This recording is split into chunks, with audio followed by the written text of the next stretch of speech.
Hey, it's Form Check Friday. Here we go.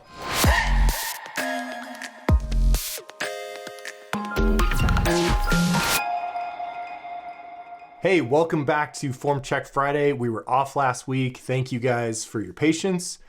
I was celebrating my birthday up in McCall, Idaho, which is about 90 minutes north of Boise. My girlfriend took me up there. They have a nice resort right on the lake. It's beautiful. So a lot of sitting in the hot tub, a lot of hiking and just relaxing. And it was a real fun day. So we're back now and we have a ton of submissions this week. I hope I can get to all of them. I have not seen any of these yet, so I will get through it as quickly as I can. And let's get into it, guys. All right. So number one. Okay, the deadlift guy. So I was helping on Reddit. For those of you guys who aren't following along, there was a gentleman who was really struggling with his deadlift. So we did a form check. I think the thread is entitled Deadlift Help, but you can check it out. There's a lot of good information in there. I wrote a lot about how I handle deadlifts when they start to get stuck. So if you need help with your deadlift, definitely go check out that thread. It looks like we've got a squat video here, so I'll quickly read through it. Posting about squats, note about my program. Monday is 3 sets of 5 for volume. Intensity is 1 set of 5 followed by 2 back off sets of 8 reps. Interesting. I'm currently adding 2.5 kilograms a week. Last week was 162. Intensity was 177.5. Back offs at 137.5. What is that? That's about a little less than 80%. Okay, this week's volume, 165. I've submitted a video of my second set of 5. Good, the first set always sucks, so that's a good call. I'm aiming to squat 180, which is 4 plates on Friday. PR was 185. I'm assuming that means for 1 rep, so or maybe it was for 5. I don't know, but either way, 4 plates. That's great. I'm convinced I've benefited from increasing my calories. That definitely will help as I had a period of a plateau since the PR. Volume day is starting to feel more of a struggle, so I'm wondering whether I should modify the program to remove some volume. You mentioned in the deadlift thread about alternating between heavy and light weeks on the squat too, so I'm wondering if it might be best to switch over. With that, before we get into your form, if things are working with any program that you're using, don't change anything. As things start to stall out or get stuck or regress, meaning you're getting weaker, you have to identify the problem. So are you stuck, meaning you just get the same reps every week? Or are you regressing, meaning you are getting weaker? Stalling usually means you need more volume or more stress, and regressing usually means that you need less to let off some of the accumulated fatigue.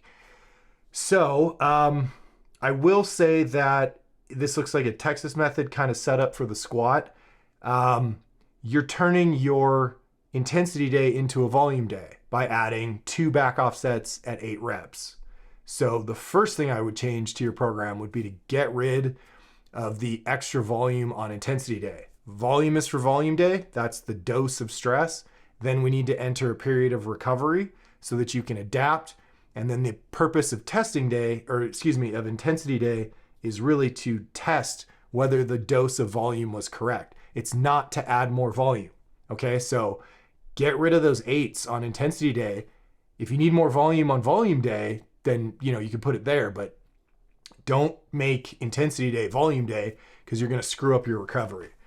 Okay, so let's get into the form and then we'll talk about the rest of the program here. All right. So we're in the dungeon. See if I can kill the volume. And we'll watch a couple reps together, see what we see, and then we'll start ripping it apart. All right. Stance looks good. Bar placement looks good. Let's see what we got here.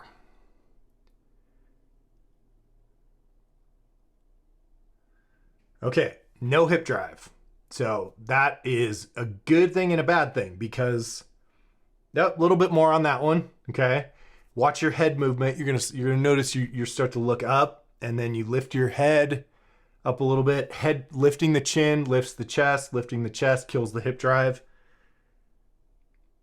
Okay, so we got a couple things going on here. And we'll just watch one more.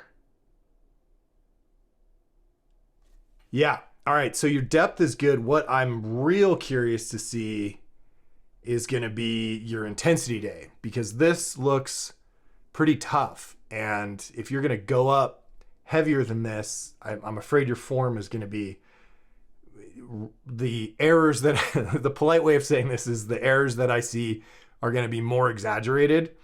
The impolite way of saying this is your heavy sets probably look terrible. But let's work on it. So let's start with at the beginning. So everything here looks good. Like I said, stance looks good. Head position is great. You're looking down at the floor and your chin is tucked.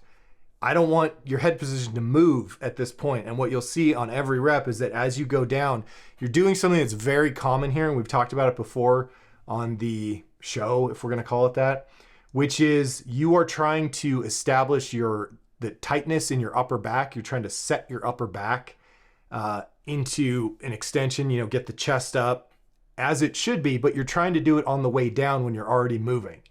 And you don't want to be adding any unnecessary movement while you're actually lifting the weight. So any tightening up needs to occur before you start the descent. So if you watch your elbows and your back as you go down into the lift, you're going to see it kind of deform. So you're here right now. As you start to go down, you're going to see yourself kind of like try and arch your back up. The elbows will come down a little bit and you're trying to get that chest up extension, that tightness in the upper back, but you're doing it while you're moving. Okay. And so watch your upper back and elbows and we'll see if I'm right here. Again, you're kind of waiting.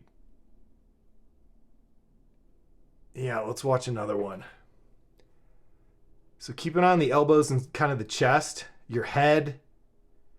You can even see as you're going down that your back, I'll see if I can pause it. Your back is kind of rounded. It's kind of soft in the upper back area, right? So let's watch another one. Yeah, and the bar, it looks like it might be rolling up a little bit, which is why you're kicking your head back to prevent it from, getting up too high on your neck.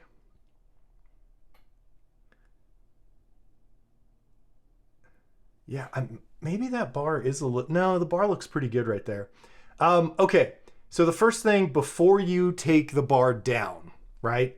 So once you get in this position and you're about to squat, you got to think about this like a deadlift, right? The last thing you do in a deadlift before you pick the bar up off the ground is you squeeze your chest up and you set that back in nice rigid extension, okay? It's kind of the same concept here. Before you go down, with the bar, you want to set your upper back. So from the position you're in here, when you take that deep breath, it's not only sucking in air, but it's also like lifting the chest up and kind of jacking the elbows up a little bit to create that nice tight upper back. So you're here. Let's see if you can see my back. So before I go down, I'm going to take my deep breath and I'm going to puff my chest up, right? Kind of pinch my elbows together, almost like I'm trying to touch them back here, right? And just kind of crank my upper chest or crank my upper back into this extension here. And then from here, I'm super tight and locked in. So all I need to do is just lean over at the waist, right? And the whole time I'm trying to keep this upper back tightness. You're kind of soft when you're going down. And then when you start pushing up, it just gets softer because you didn't set it in the first place. And while you're moving, you're not going to be able to fix it, right? You can't, the easiest time to get that tightness is when you're unracking the bar. So when you get under there, you treat unracking the bar like you're doing a little squat.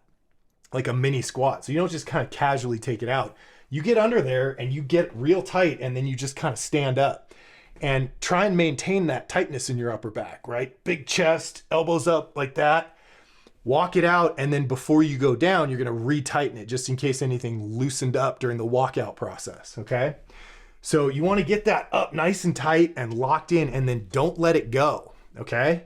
Once you start squatting, in other words, you wanna be at the bottom of the squat with your, even though you're leaned over and your back angle is more horizontal, you wanna be arched up real hard and tight and not soft, because as you start pushing up, if that upper back position isn't locked in, as you start to drive up, it's gonna round more like that. It's gonna get softer. And believe it or not, that rounding of your back under load on the ascent of a squat can smoke your spinal erectors. So someone who squats with a soft back like this, if you were to deadlift afterwards, oftentimes your deadlift, like you feel fine, but your deadlift won't budge.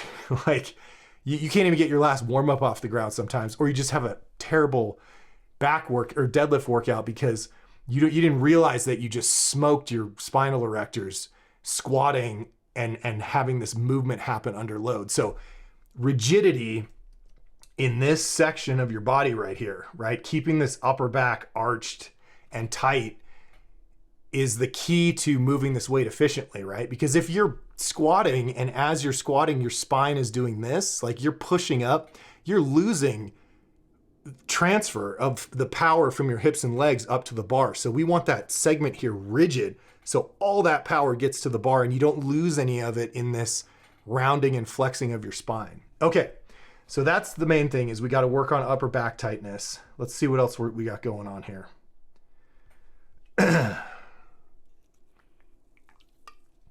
I think you need to lean over a little bit more too, right away, like you're trying to stay a little too vertical on the way down.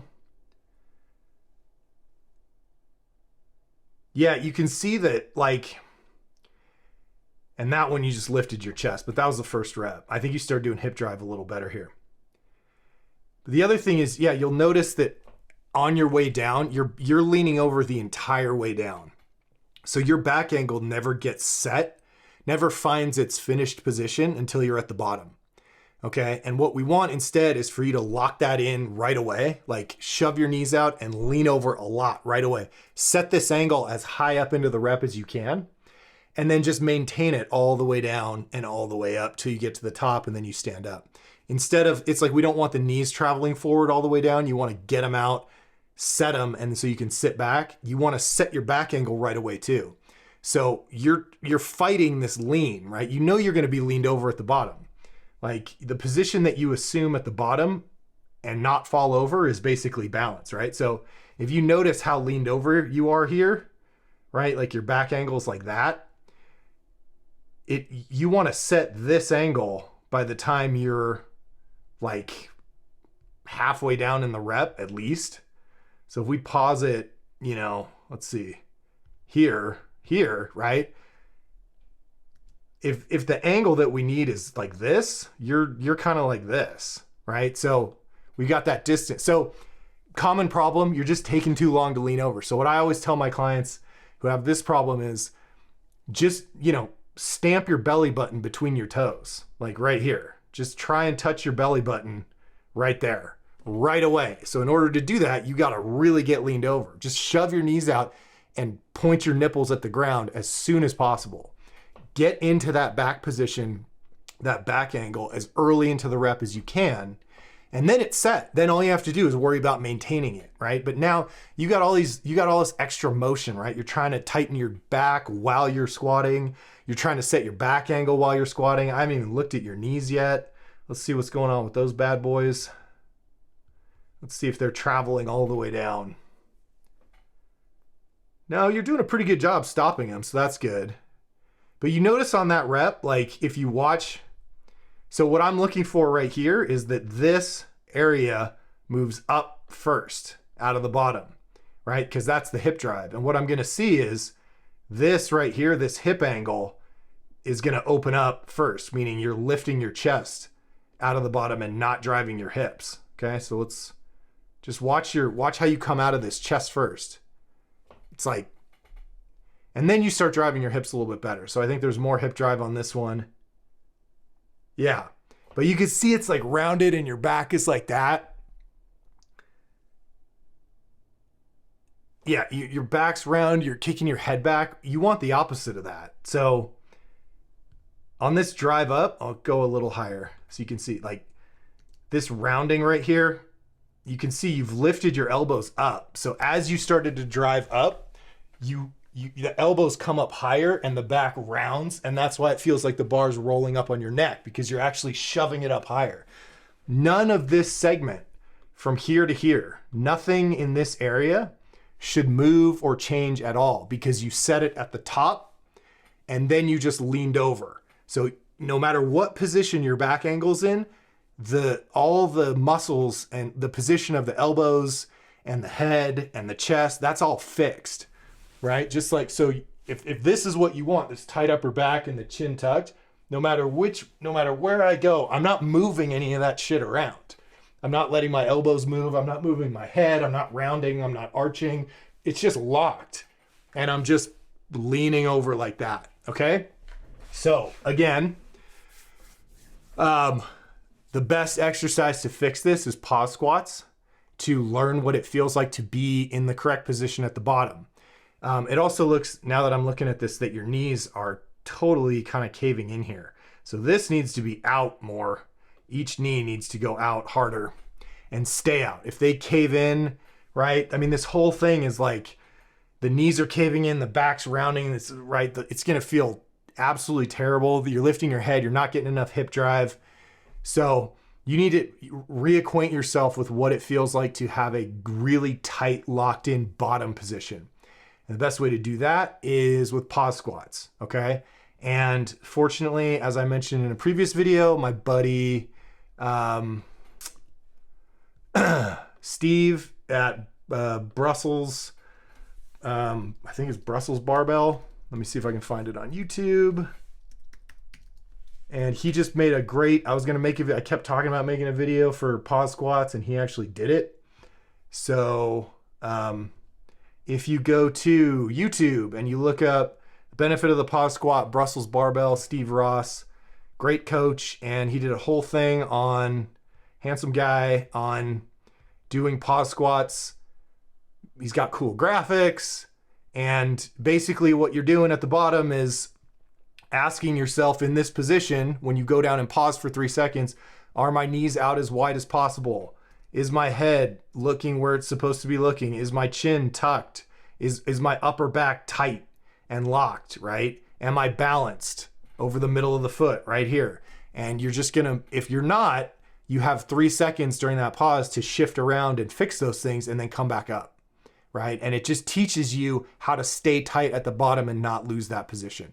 So highly recommend that you do, he's got like 225 on here. I would recommend that you work on this with an empty bar and then put a little bit of weight on, maybe 135, maybe 95 pounds. You're in kilos, you can do the math on that. But definitely try some pause squats just to learn what it feels like to be tight at the bottom. And then you need to insist on that happening, okay? So you're gonna have to take some weight off the bar for this. Your top set, like I said, is your heavy intensity day is probably gonna be like way worse than this, and this needs to be fixed. So I know you're close to that PR, and I'm gonna rob you of it. Just crushing dreams here, but you do need to. This is gonna end up with, you're gonna get knee pain, you're gonna hurt something, and you're gonna hit a wall if you don't fix this stuff now. Let me rephrase that. If you fix this stuff now, you will blow past whatever plateau you were going to hit with this suboptimal form. So programming wise, it's kind of going to be a moot point now, because we're going to have to reset the weight to fix this. So volume day is starting to feel like a struggle, and I'm wondering whether to modify the program to remove some volume. I would honestly, in your case, I would do a reset. I would go back to, I would find a weight that I would incorporate pause squats. If you're doing a Texas method thing, you can do those on the light day if it's a 3-day program. But I would work some pause squats in there, either as light warm-ups or on its own day. And I would always pause your warm-ups no matter what day it is. Empty bar and the first set with weight, all pause 3 seconds. Find that tightness. Remind yourself what the bottom position feels like. But I think you're going to have to back the weights off a little bit and find and tweak this form and then go back up slowly. Making sure you're videoing yourself so that you don't let it creep back, all the errors creep back in. Okay. I know it's a bummer, but this is part of the deal, right? And if you fix these things, you will eventually break your PRs and you will be lifting more efficiently than you ever have been. And you won't be hurt, hopefully. So good luck with that. Feel free to keep posting. You know, we've talked on the forums, so I'm here to help. And if you have questions about anything, just post up a thread and we shall move on. So thank you for the submission. This was a good one. All right. Oh, we got a question here. Similar to the deadlift guy question, volume day can feel extra grindy, especially for the squat and the 4-day Texas method. In the 4-day Texas method.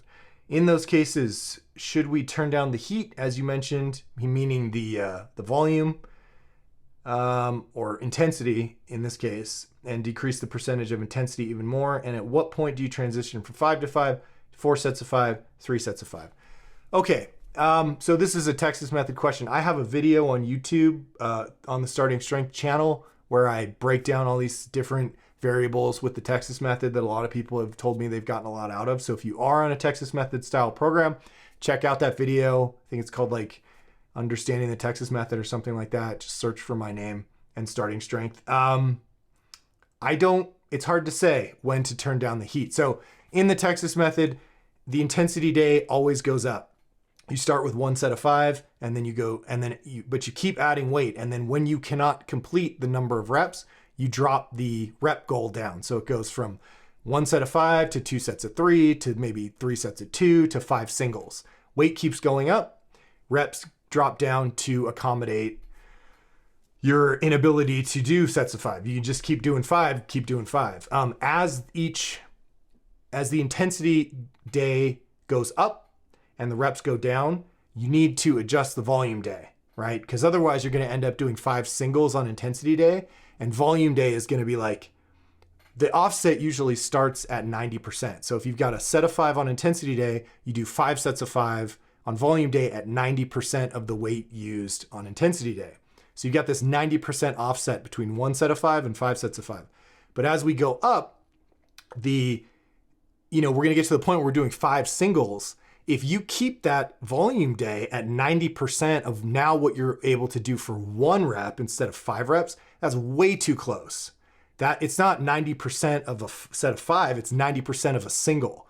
And that is going to be way too much stress for it's going to grind to a halt. So the way that I do it is anytime I drop a rep or 2 from intensity day, I adjust the percentage of volume day down. So it's like, it starts off with like 90% when it's 1 set of 5 and 5 sets of 5.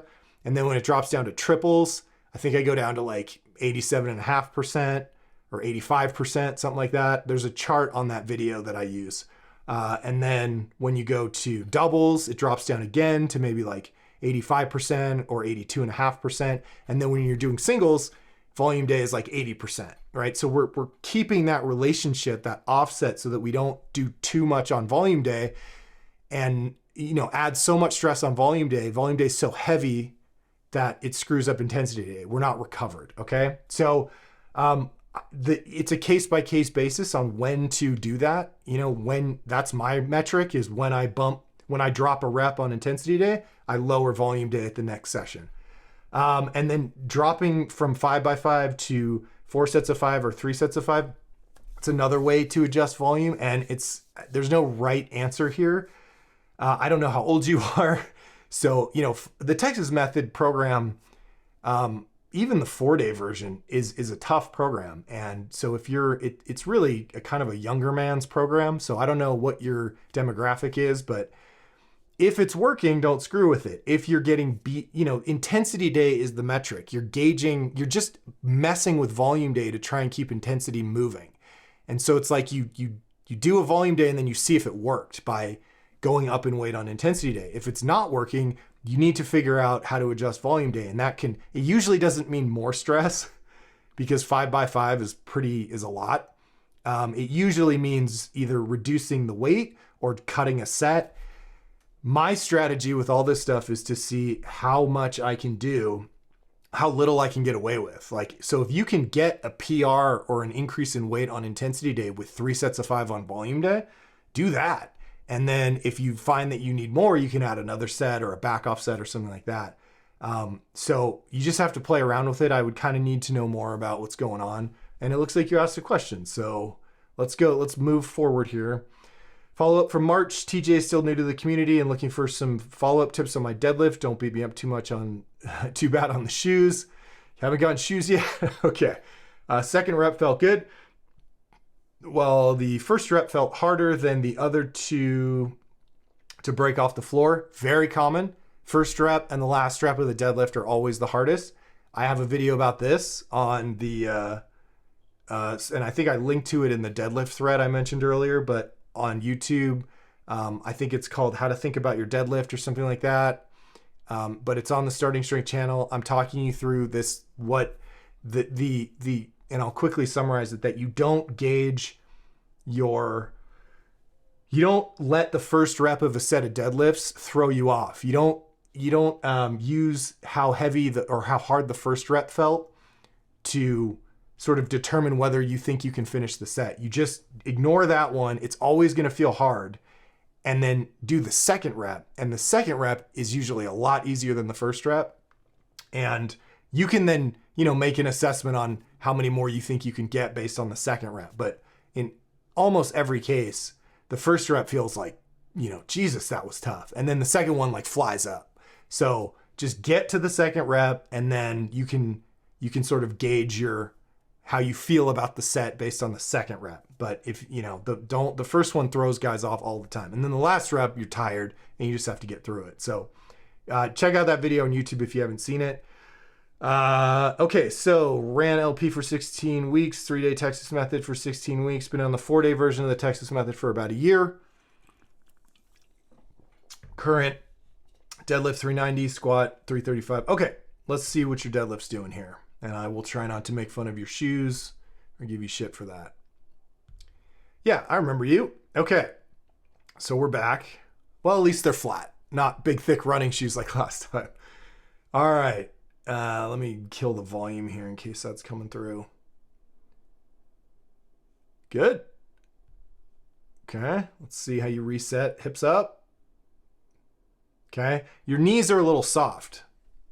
In your lockout here, looks like they're kind of a little bent. So you want to make sure that you finish by locking the knees out. Minor detail, you're not competing, so... and you don't really need to lean back quite so much. Just stand up straight, maybe a little bit of a lean back, but if excessive lean back can cause some back problems.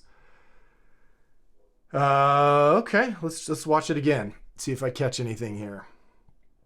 Hips look good. Yeah. Getting amped up.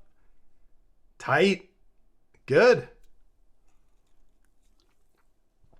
Pulling the bar back. Okay. Make sure that you roll that bar all the way back to your shins, right? So when you set it, and then take another beat before you try and pick it up between reps. So, the first rep looks pretty good. Now from here, right, you need to get your butt back up in the air a little bit so the hamstrings are tight. So push your ass up a little higher and then make sure that you roll that bar back so it's touching your shins. And then when all that's set and your weight is distributed a little bit on the heels, right? So your hips are high, the bar's on your shins, you're set. Then you're going to take a breath, add a little pause, and then pull. And you're kind of rushing into this a little bit. So it looks like you're almost still rolling the bar back while you're initiating the next rep. You want to take your time here, roll it back, make sure the hips are high, bars on the shins, and then squeeze your chest up, little pause just to make sure you're as tight as you can be. And then you're going to push the floor. All right. So roll it back. Yeah, so on that last rep, the bar was not even on your shins. So you can see it's like bar was about an inch off your shins when you started the pull. Okay, so make sure that that bar is touching you before you go. So slow it down a little bit in between reps. Just make sure if the start position's wrong, the whole thing's going to be wrong. So just make sure you kind of take your time, roll the bar back or get your hips up, make sure your hips are high, roll the bar back so it's touching. Okay, good. My weight's in the right position on my foot, you know, a little bit on the heels. Now I'm going to initiate the setup, the setup procedure. Big breath, squeeze the chest up, pause, push. Okay. Establish the position and then go through that sort of launch phase or that launch procedure. Okay. But other than that, aside from the leaning back and the soft knees at the top, these look great.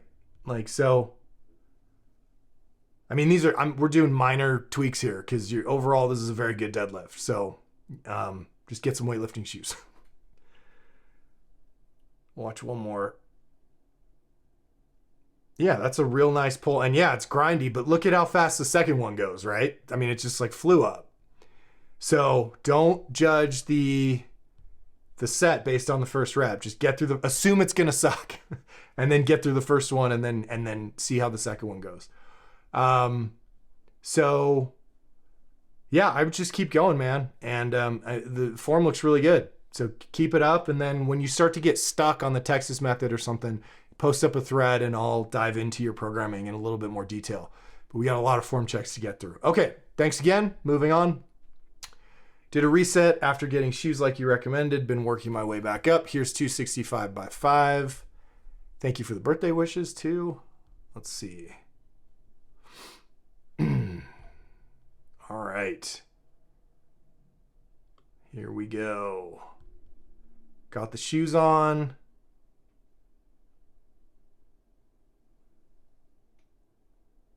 Stance looks maybe a little wide. We'll see. We'll see what your knees look like. Okay.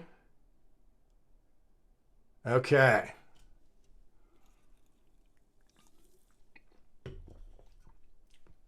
Yeah. So this is exactly like the first form check in this video.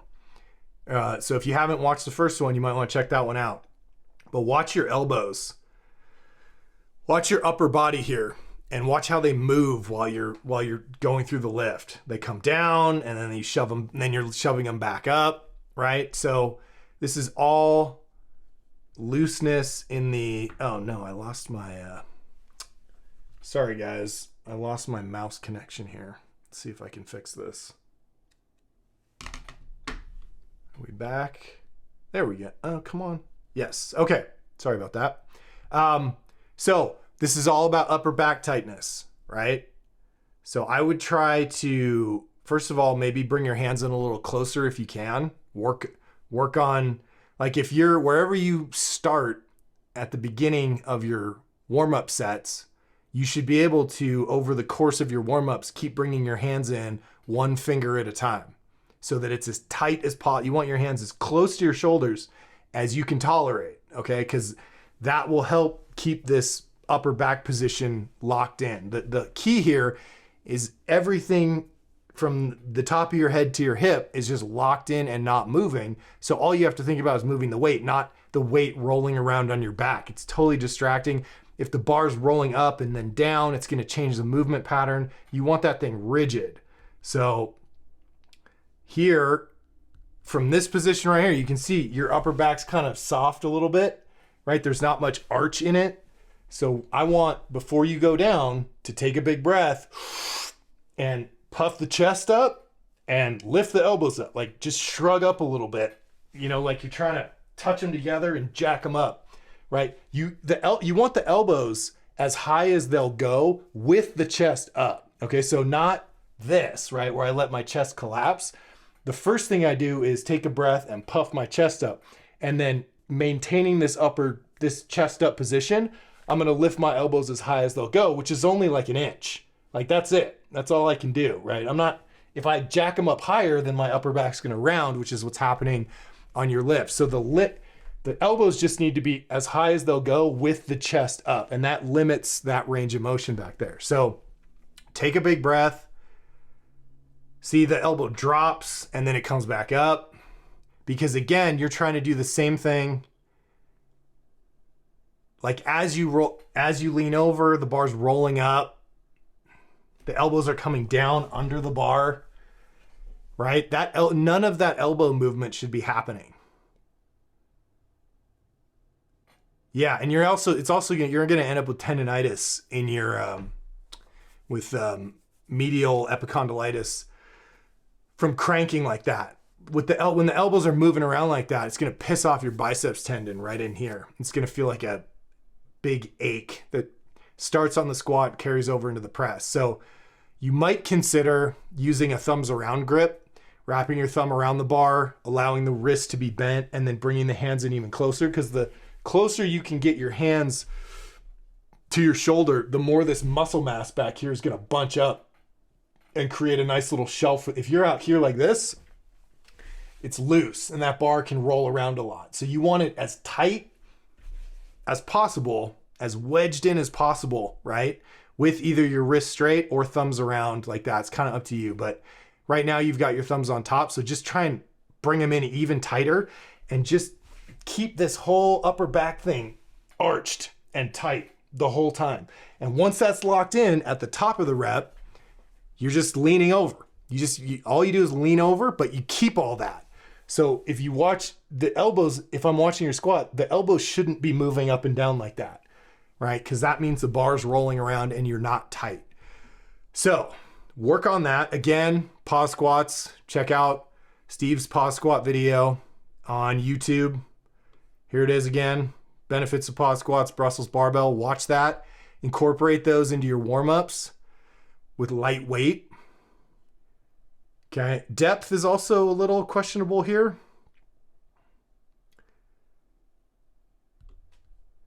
Yeah, you look a little high. I think you need to narrow your stance a little bit.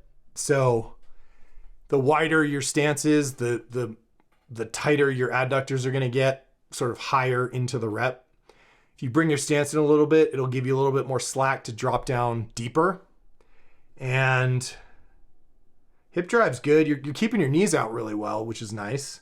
So maybe just bring the heels in about an inch closer.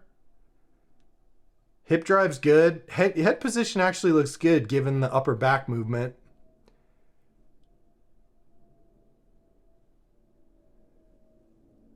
Yeah, I mean, overall, the movement is pretty solid.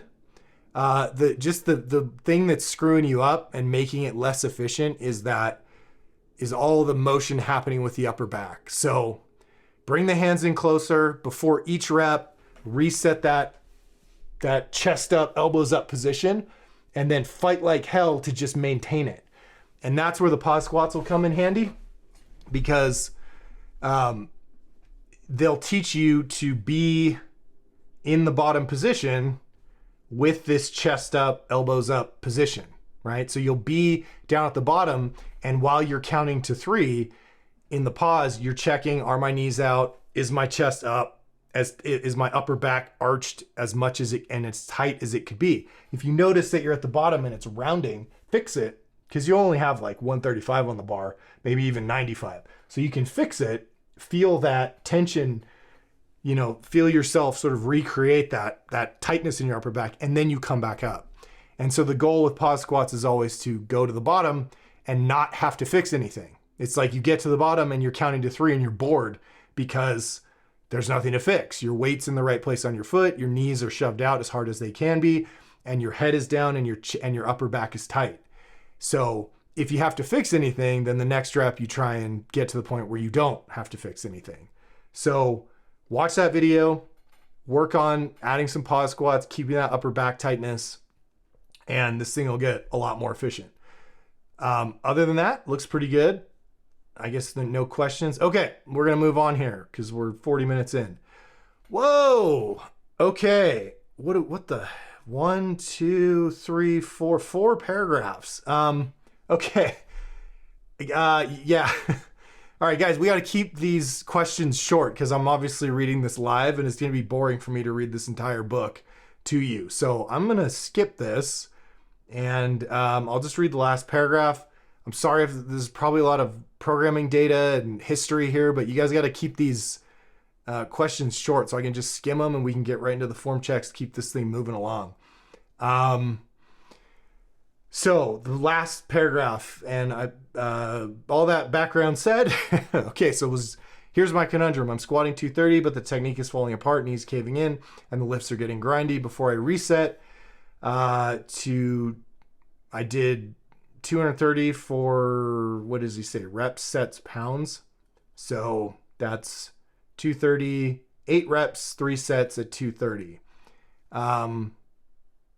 This time 4 was hard. I took a solid 10-second pause, waited, grinded out the 5th. Okay. Did I F myself? Oh, did I F myself by going into a caloric deficit simultaneously, reduce the load, or have I helped my progress? I don't know. Yeah, let's look at the form. And if you have I don't want to blow you off here, but if you have a longer question, just post it up on the Reddit thing. I can get in and kind of take more time reading it than doing it live. All right, but we'll look at your form here and we'll see what's going on. Okay, I remember looking at these.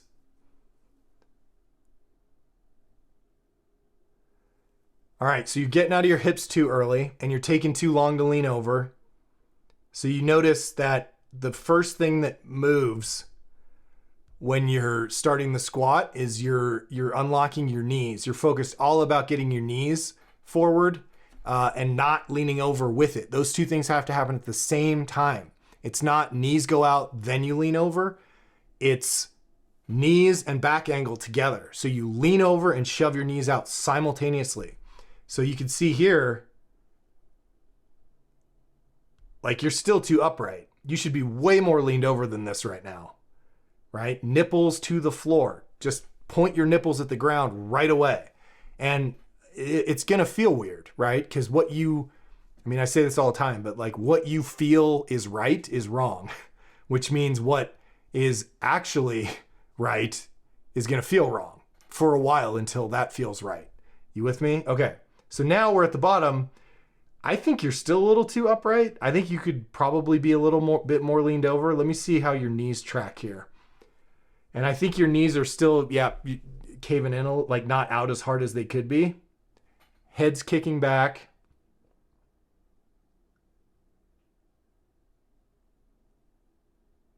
Yeah, so I don't know what your history is. But you can see your knees buckling in there. So to me, this looks like you are either a cyclist or you were doing a bunch of high bar front squatting stuff before you got into this.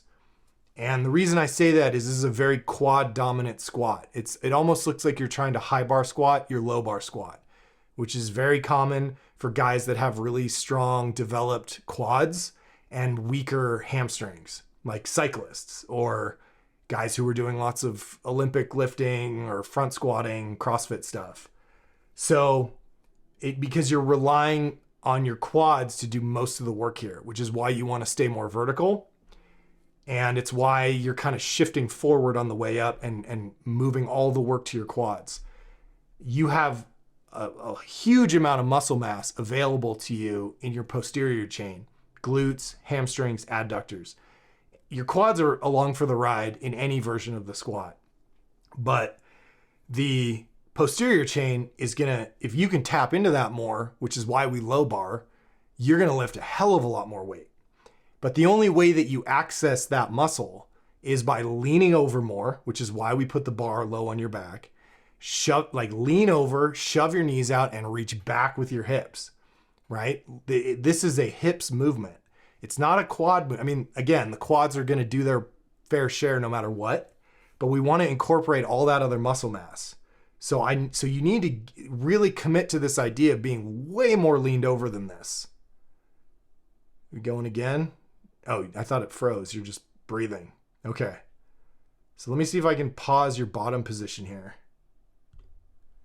Yeah, so I think, and without,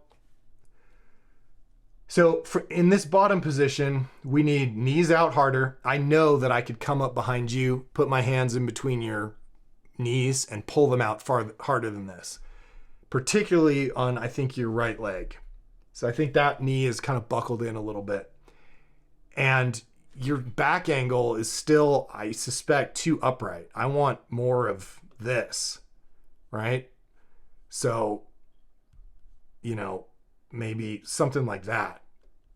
More leaned over, nipples to the ground, okay? Just dive for the floor, shove your knees out, right? Like you're trying to touch your belly button right between your toes right here.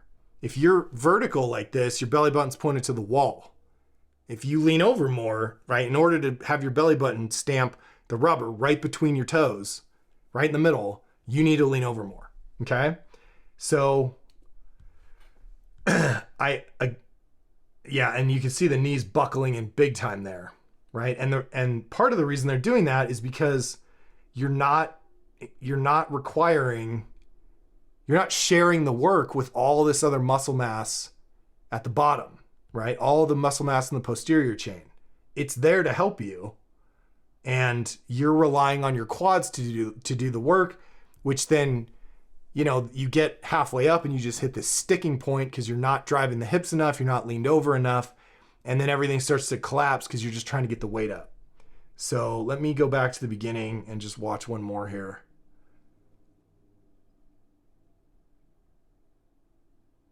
Yeah. This is too vertical, and then just trying to stay too upright when you need to be leaned over more, lifting the chest a little early, lifting the head a little bit, not keeping the knees out as hard as you can, overthinking everything, right? Knees are buckling there. So you need to speed this up a little bit too, because I feel like, and I'm guessing here, but you seem like a lifter who tends to overthink things. I mean, based on the five paragraph essay. So you know what to do, right? Your body kind of knows what to do, but your brain can think you out of it. So if you speed this up a little bit and just commit to leaning over more, you're gonna, for someone who thinks a lot, it's gonna be, going faster helps prevent analysis paralysis and screwing up, like thinking yourself out of a good squat. So speed it up a little bit, relax. We're just squatting. It's no big deal. Try some things like, hey, I'm going to try and just, like I always tell my clients, like with hip drive, with leaning over, just like do too much. Do so much hip drive out of the bottom, like exaggerate it so much that you think I'm going to yell at you and say, hey man, that was way too much hip drive. And 9 times out of 10, they do the perfect amount of hip drive, right? So it's going to you're going to feel like you're too leaned over, right? Now, in order to lean over so much, you have to balance that out by reaching back further with your hips, which is the whole point, right? So, but it's going to feel wrong to you. So what? Try it again. Try it with lightweight. Incorporate pause squats. Again, great exercise to figure out how to get into that bottom position. But your thing really is establishing these angles early enough, right? You don't want to wait. You don't want to fight and try and maintain this like high bar squat position all the way down and then lean over at the bottom. You want to get leaned over, get the knees out right away, and then just maintain that back angle the whole time. Okay? So work on those things. I think you have a ton of potential here. I just think that you need to get out of your own way and just commit to like leaning over way more than you want to. I mean, that's really the thing, is you got to get more leaned over and the knees out harder and just commit to that. Okay. So try pausing some at the bottom with lighter weight and just feeling the position of the hips back, the stretch if you don't feel a stretch in your groin, it's probably because you're trying to stay too upright, right? Lean over, shove the knees out, reach back with the hips, and you're going to feel much more of a stretch in your inner thigh. And you're going to get more pop out of the bottom. Okay. So, any programming questions, stuff like that from this long post, you can throw up a thread in the Reddit. Just create a post and I'll try and check in on it. But good luck. Thank you for posting. Happy birthday. If there's time, here's my intensity bench. Okay. Let's see. I think we lectured your spotter last time. So looks like you're no spotter. Okay. Let's see.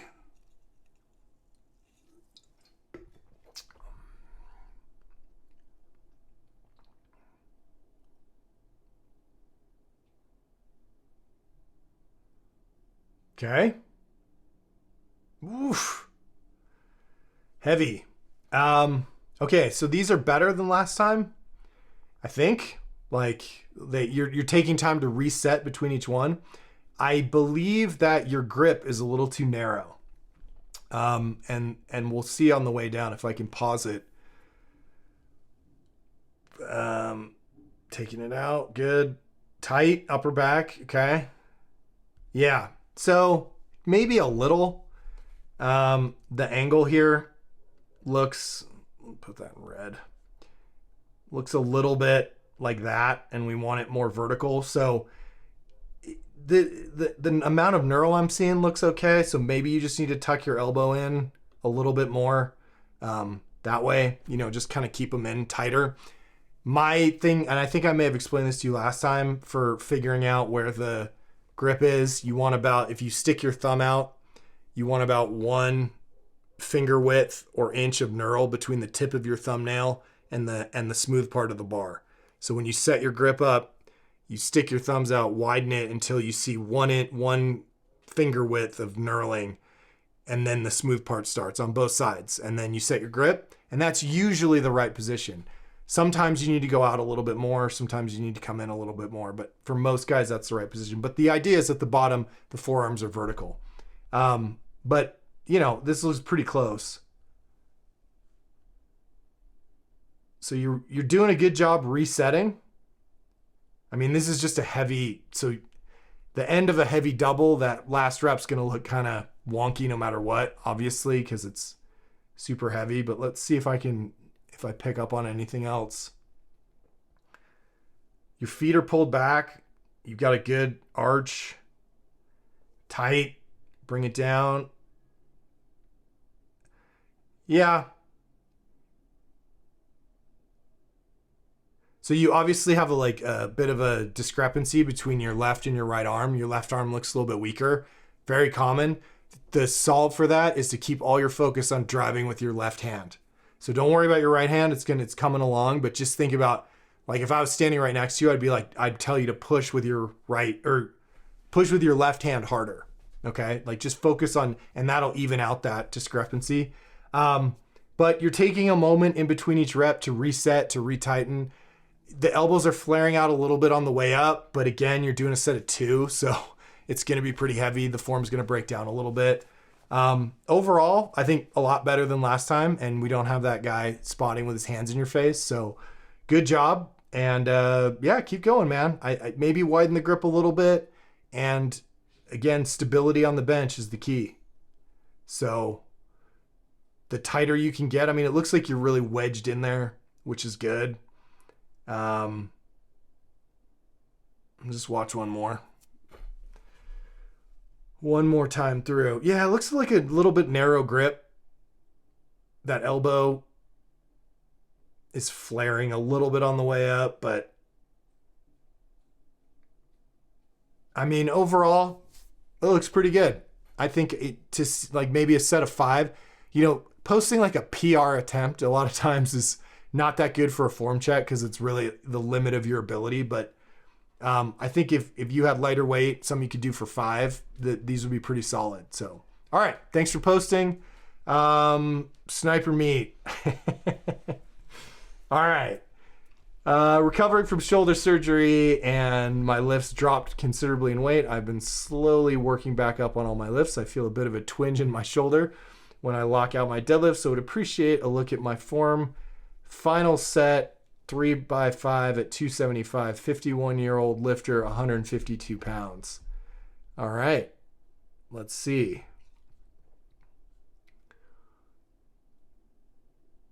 Here we go. That's a nice garage. I wonder, hope it's not too cold in there. All right, let's see. How are we doing on this deadlift?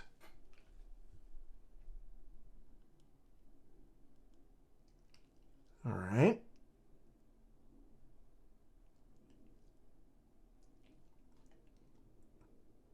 Good set. Right on the legs. This is a nice one. Notice the pause in between setting his back and picking it up off the ground. Hold it, and then he goes.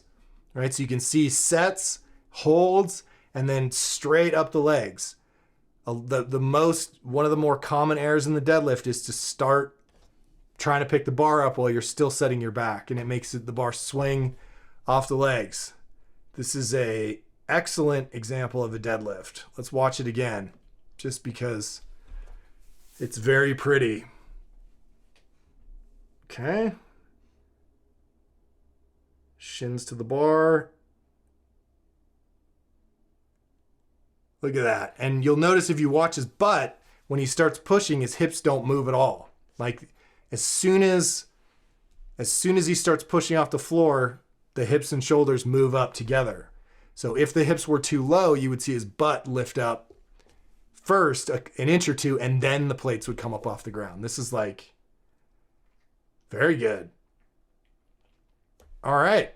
That was an excellent example of a deadlift. I might save that for later. Shoulder surgery. What else we got? 275 by 5, 152. I mean, that's pretty good. I would just keep working on, gaining some weight and getting that deadlift up into the 300s. I think you're doing real good. All right. Thanks for posting. And let's check out the last guy here. All right. Oops, I didn't even read the thing. Last time you critiqued 365 by 5 deadlifts. Here's 395. Hips up, eyes down was helpful. Okay. Here we go. Okay. We are already oh, okay. I remember you. Here we go. Better. Good lockout.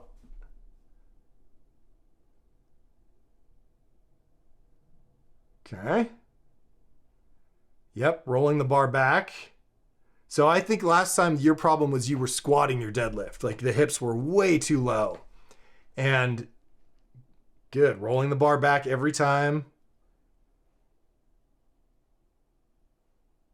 So, okay, this is a great contrast to the last deadlift that we just looked at, right? So if you're just skipping ahead to this one, watch the previous deadlift form check right before this video.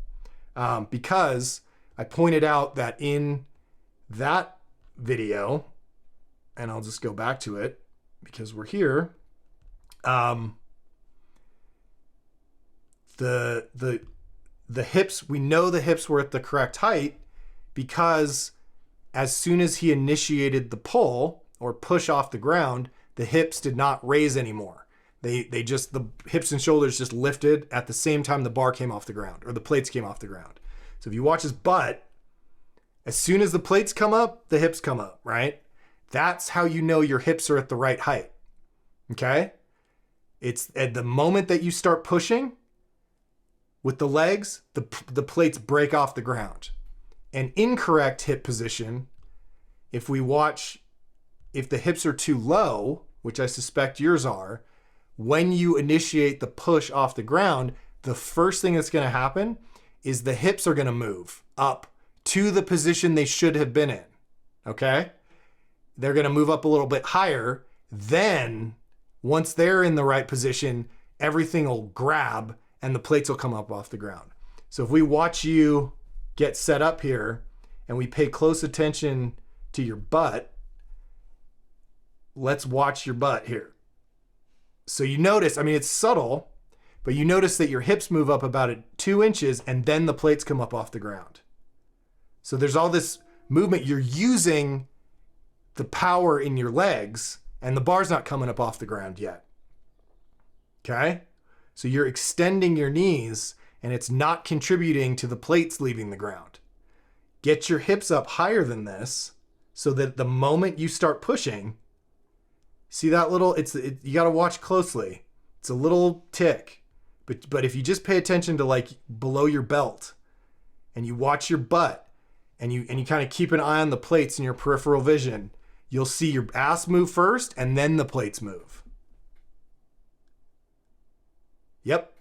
Okay. So what that tells me is your hips are still too low. This is a lot better than last time, but let me see if I can pause it here. Yeah. So my advice overall, very good.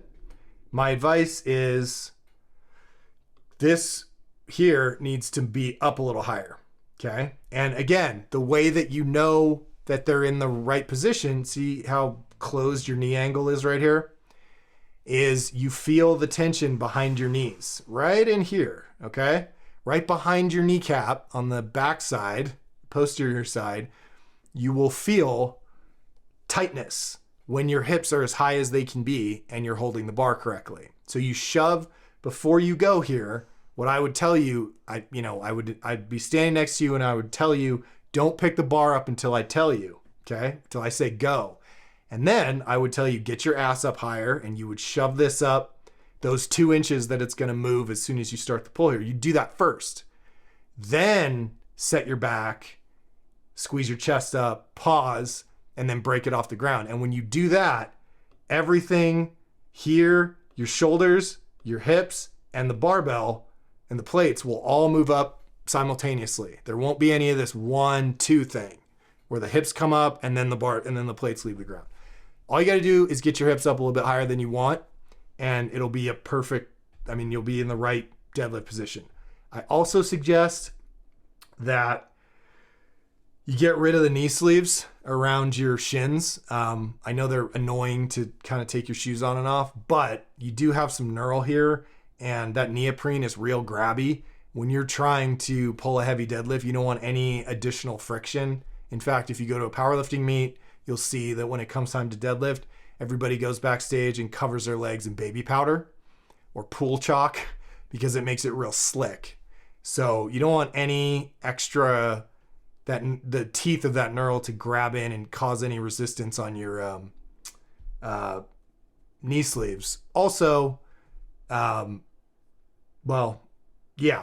the main thing. What I was going to say is also, you don't want, if you're doing the deadlift correctly, you don't have to worry about blooding up your shins, right? Because we talked about last time, if your butt's low, the bar's out in front of the middle of your foot, it'll swing back in and it'll cut you in the shins and you'll bleed. If you have the hips high enough and the bar over the middle of the foot, when you push, it'll just drag straight up the legs. You won't have to worry about any of that. So some guys keep that on as their knee sleeves on as shin protectors. Some guys are just lazy and don't want to take them off. Not the end of the world here, but when you're doing like really heavy weights or like a 1 rep max, you really want to make sure that there's no additional friction there. Overall, these are a lot better. It's just your hip position is still a little too low. So just push them up a little higher and you'll be solid, man. This is a big improvement. So nice work, very coachable, and keep going. I think we did it, guys. I think we got through 1, 2, 3, 4, 5, 6, 7, which is great. Glad you guys are on here and participating, and I hope this stuff helps.